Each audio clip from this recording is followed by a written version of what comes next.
and it is bound together by a theology.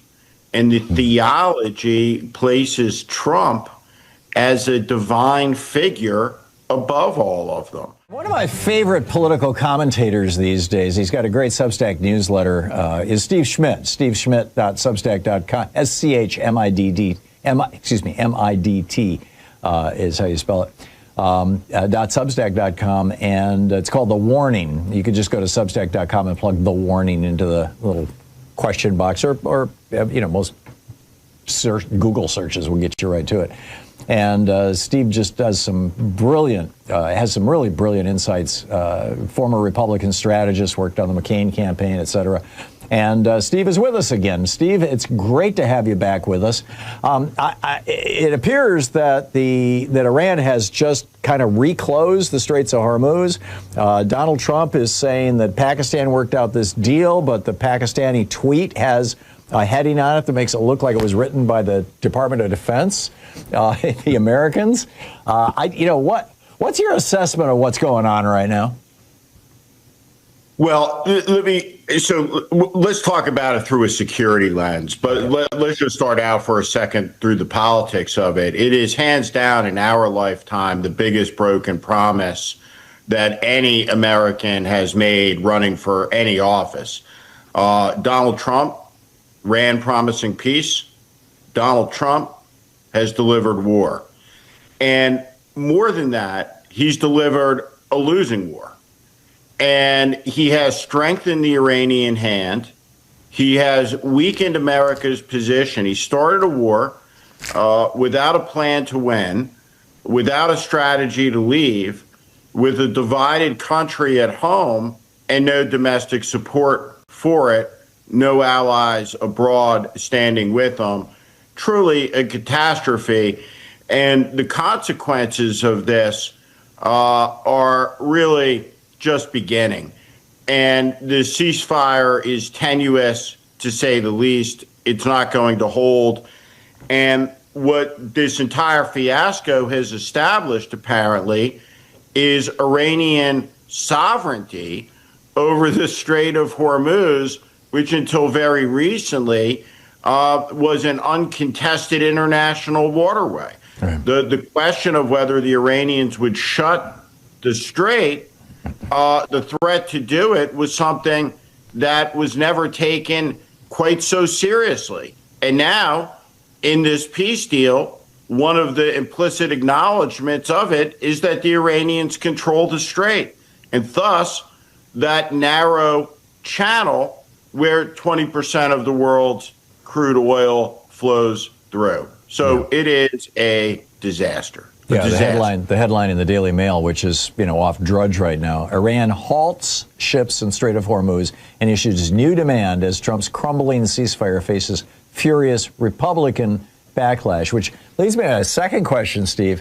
And I always so appreciate your insights, particularly in this realm. You used to be a Republican. You used to be a Republican strategist. Not sure how you politically identify yourself now, but you're in a unique position, I think, historically and just as a brilliant political observer, to understand how we might best influence them. I mean, literally, if we could get 5 or 6 or 7 Republicans in the House and an equal number in the Senate to wake the hell up, we could get Trump impeached.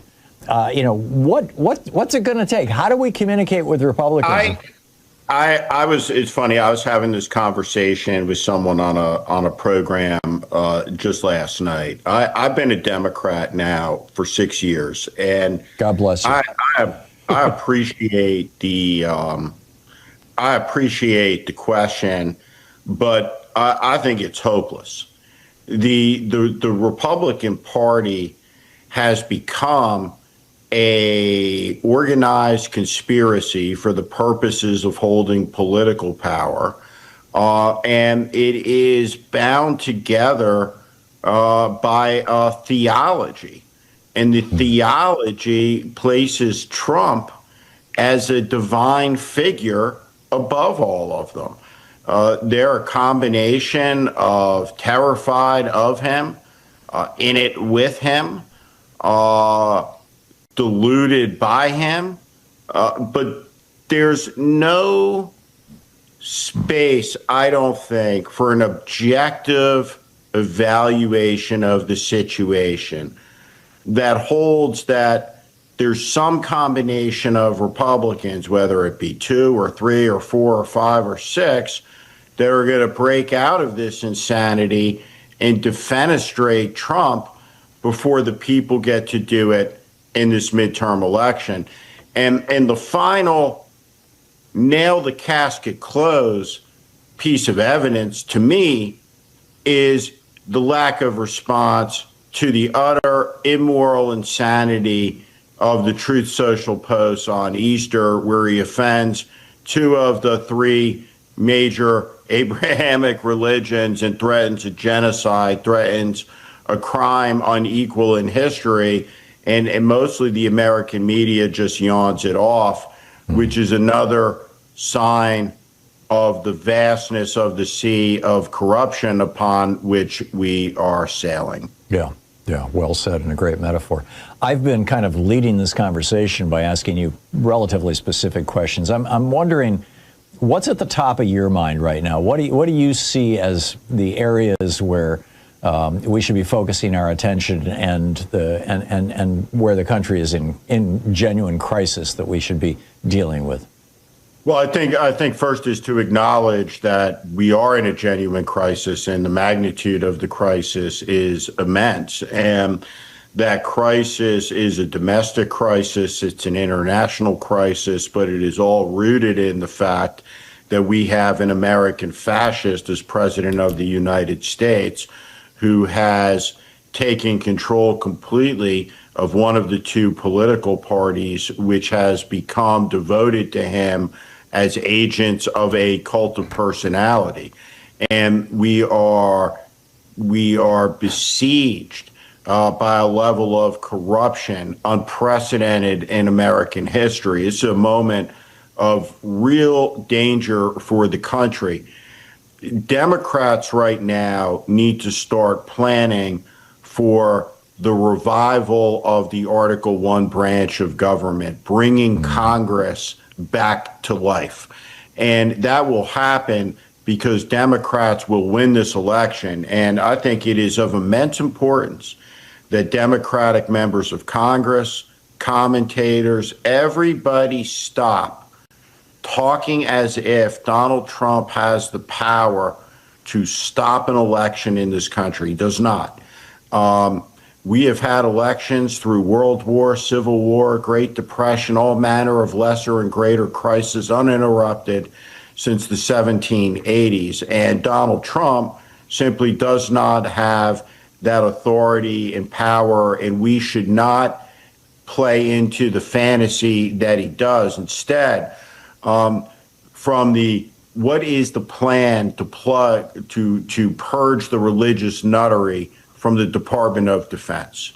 What is the plan to impeach Pete Hegseth? What is the plan up and down, agency by agency, to root out the corruption, to find out what happened, and to begin the process to hold it all accountable? And also, what is the legislative strategy? There are a lot of laws that Democrats have to pass in this next Congress that Trump will veto, but will be waiting there for a Democratic president. We need to see ethics reform. We need to start seeing deep conversations about AI and its role in society. But more than anything else, what Democrats have to start articulating is the commitment to removing pockets of concentrated power, to take power away from what Roosevelt called in 1936 the new economic monarchists, the new economic royalists. Yeah.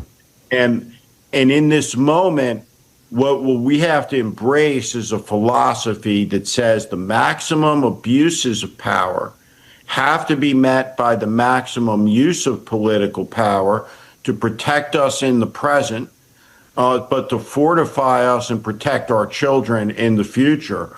And we have to have a very, very serious, deeply philosophical conversation about moving forward and how to bring all of this both to an end, but to hold the principal actors to account for what it is that they've done. Yeah. And they've done a lot. Yeah, I couldn't agree more. I have about 2 minutes here before we're going to hit a hard break that I can't stop. I'm curious your thoughts on why Donald Trump is so obedient to Vladimir Putin and increasingly to Netanyahu. I think that we have and it has been building for a long time. We have a core in the government of dual loyalists who are confused between what it is that they are obligated to preserve and to defend. It's not the state of Israel, it's the Constitution of the United States. Mike Huckabee is a prime example of this. And I think the reality for anybody who cares about the security of the state of Israel, and I'm one of those people, the decision by this corrupt Netanyahu government and by Israelis to yoke themselves to the nutty wing of the MAGA party, to the Christian Zionists, to the Mike Huckabee wing of the party, to the Franklin Graham and Paula White, Pastor Paula wing of the party, they're going to rue the day. Yair Lapid, the opposition leader, has talked about the outcome in Iran and what's happened here as a foremost disaster for Israeli security, and I think he's right about that. I think that the state of Israel has badly damaged the affection a great many Americans feel for it, because we have a president in office that subordinated our national interests because he's been manipulated by an Israeli prime minister, and the details of that can be read about specifically in the New York Times reporting by Jonathan Swan and Maggie Haberman, where Netanyahu is ensconced in the Situation Room. No allied leader should be treated like that in the White House, with the possible exception of the leaders of the Five Eyes country, one of which Israel is not. They're an ally, but American forces should not be doing the virtual bidding program.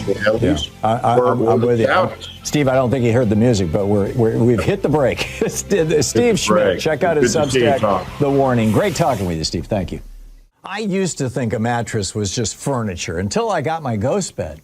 I have had back pain most of my life, and this bed works for me. I wake up feeling better than ever. Ghost Bed doesn't build mattresses like furniture. Their beds are designed for relief and recovery, not looks and not fluff. So if you're waking up stiff, tossing and turning, sleeping hot, that's not aging. That could be your mattress talking. You get 101 nights to try it at home. If you don't feel the difference, you can send it back risk-free. GhostBed is offering my audience, that's you, their lowest price of the season, plus an extra 10% off. Go to ghostbed.com/Tom, T-H-O-M, and use promo code TOM. That's ghostbed.com/Tom and promo code TOM.